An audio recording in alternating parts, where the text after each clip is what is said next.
Feeding floor, you're alive. So now what? Well, let me give you a morning motivational minute ish. Circumstances do not make the man, they merely reveal him to himself. Epictetus. So, this is a quote that I really clung to um, when I heard it, which was not back in the hospital, but I could say back in the hospital was where I kind of saw this,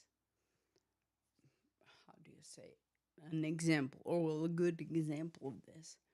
Because when I finally came out or came awake, came out of my coma after 10 days, I didn't remember anything. Well, step back. I do remember that day, the day of my accident. I remember getting on the ride. I remember one of the breaks. It was Starbucks, got my coffee. But I'm just silly things. But then it was I remember up until the top of the hill. So we gone 42 miles, I think. And then the reason I know that is because my tracker. But anyways, so we'd been going, I think it was 42 miles. Got to the top of this hill. We've been going uphill all day. And I'm like, I hate hills. But going uphill, and there's probably 20 people ish kind of resting. And they're like, come on, Ops, just chill. And I'm like, hell no. I'm like, I've been working too hard. I am about to go down. And normally, I always rode with my buddy Tito. She was, my riding partner train.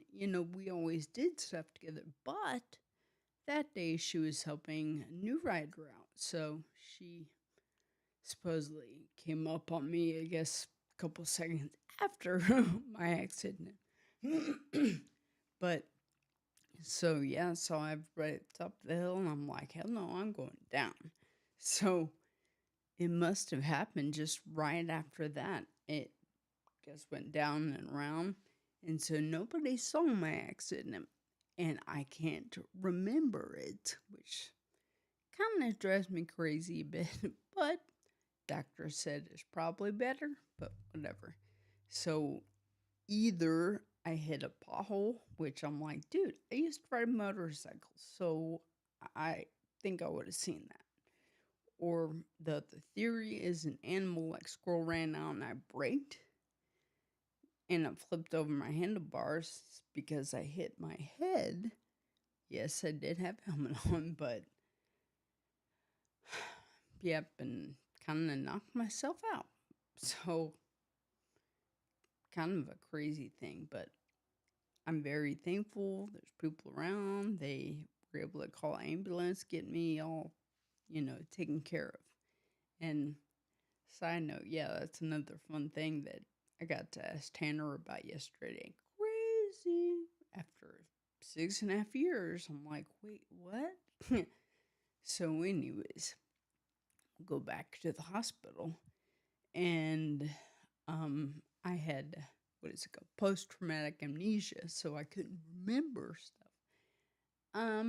So my poor mother, I had to ask over and over what's going on. So for probably the first 2 months, I was in a coma for 10 days, woke up and could not remember anything until the last 2 months ish, or last 2 weeks, second hospital. Anyways, crazy. But she was like, man, these people are all saying such nice things about you. And I'm like, don't they know? I'm like, I'm just a dork. I mean, and I wanted to be at least a geek, but I'm like, dude, I'm a nerd. I'm what? I mean, yes, I always try to be nice to people, but I'm like, I'm a dork. Who cares? But I am thankful to say that I can go back and read, and it's truly amazing, and I'm thankful. So that really gets me to be like, all right, for real, for real. Live life on purpose. Live life with a purpose, but be kind to those around you. So I will say, of course, remember, you matter, your story matters. You belong here. Cheers, y'all.